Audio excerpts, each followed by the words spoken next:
Greetings comrades, my name is Gigantals, and there are two things I want to talk about in this video this week.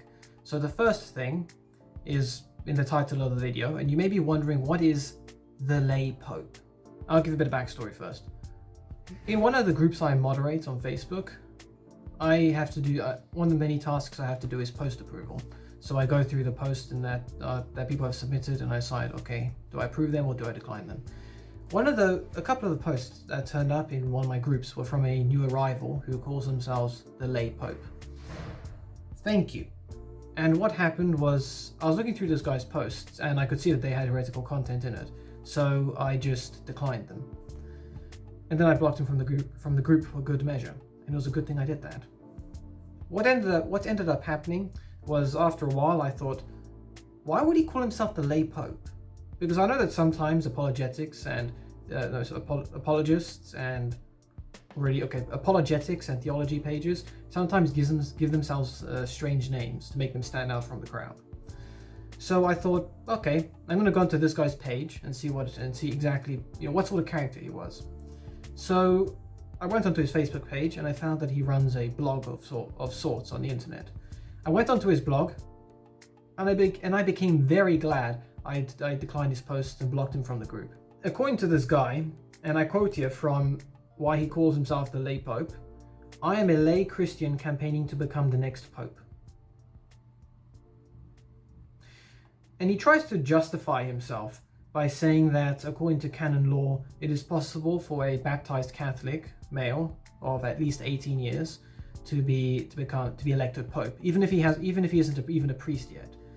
In such a situation, what would end up happening? Well, he's right in that way, but what would happen in that situation is that after being elected pope, or rather you'd have to have the support of the College of Cardinals who vote in the next pope. He would then immediately have to be ordained a priest, then a bishop, then pope. So it would be a very quick process, kind of like how Saint Thomas Becket, he was elected a priest. The next day or so, he was elected a bishop, and then he was elected the Archbishop of Canterbury. So he was ordained, okay? He was ordained a priest, ordained a bishop, ordained the Archbishop of Canterbury. So this guy, he then tries to sum up everything he tries to sum up his manifesto here. He tries to sum up what he wants to do, what he wants to achieve. He does this in the form of a series of blog posts. The problem is, he's a heretic. His first post seems fine. It basically says we should say prayers and stuff in Aramaic, the language that Jesus spoke.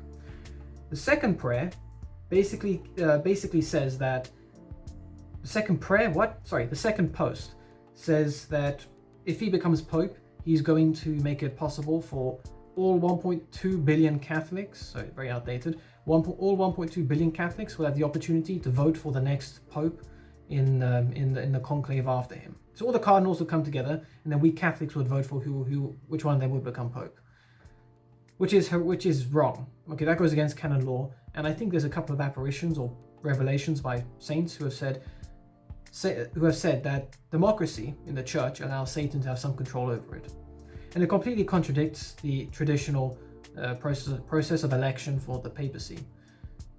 And I'm not trying to make an argument from tradition. That's a fallacy. But this is an apostolic tradition, which means it's different.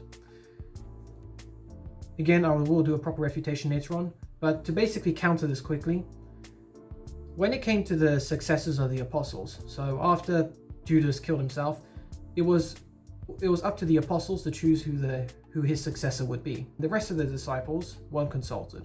It was only the apostles that had to choose between themselves. So immediately, this guy contradicts the traditional process of election for the Pope. Okay, only the cardinals should have this authority. Otherwise, it would be a popularity contest, and that generally backfires when it comes to democracies and democratic governments. The next post is about Jesus apparently becoming vegan. And he tries to justify this saying something like, what was it? Yeah, he says because one of the commandments is thou shalt not kill, we shouldn't kill any animals.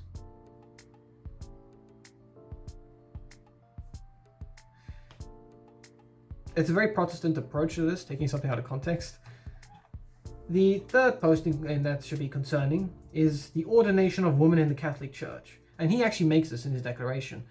I mean, this is one of his fundamental points. He says he wants to allow the ordination of women, and he tries to promote this society or whatever of Roman Catholic female priests. I'm doing this a lot, I know, sorry.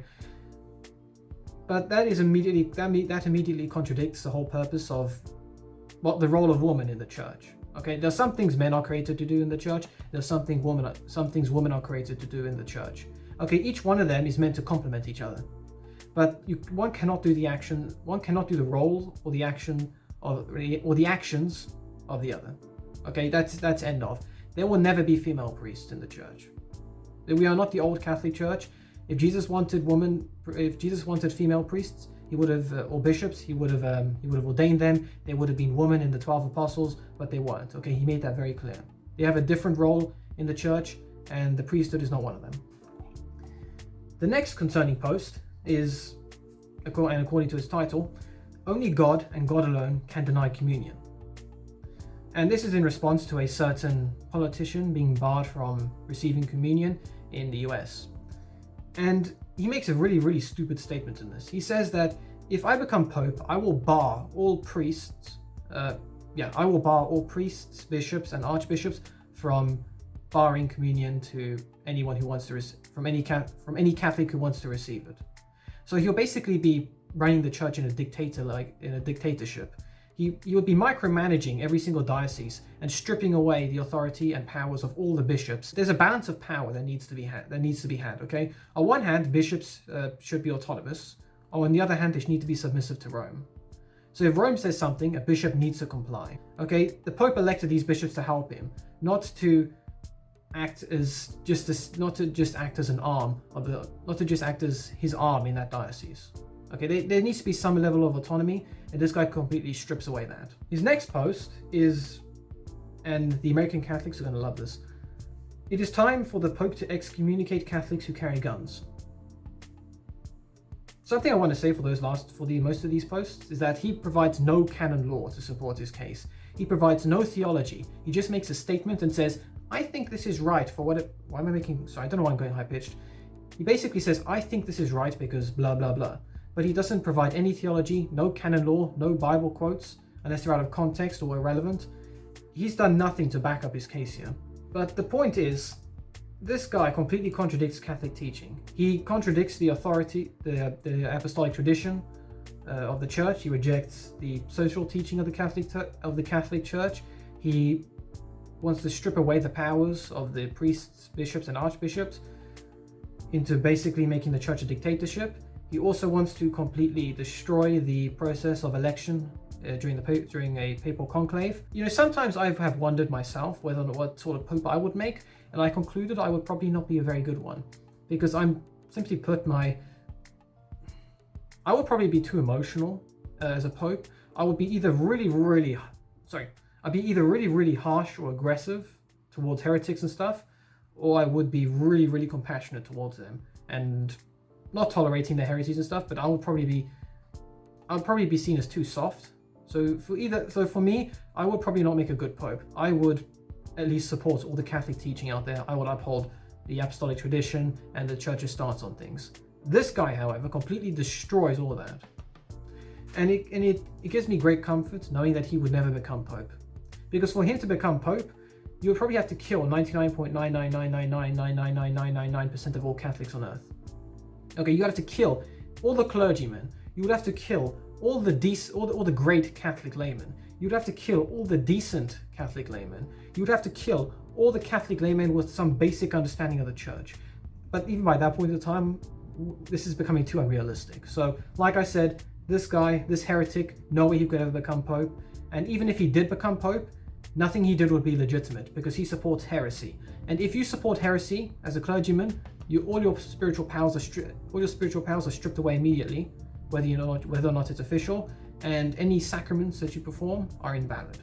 The second thing actually the second part of this video relates to an ongoing problem in one of my groups. Basically, someone's been sharing my content and talking and promoting not an opinion I have, but a certain understanding about the Eucharist that I've been trying to share and spread so that I can help refute fake Eucharistic miracles. Because there's a lot of fake Eucharistic miracles out there, and I came up with 2 ways of proving whether or not a Eucharistic miracle is real or fake. And I will go into a video about that at some other time. And some people have been sharing these 2 points, have been called Protestants by people in their groups. Even though they aren't Protestant, they're practicing Catholics.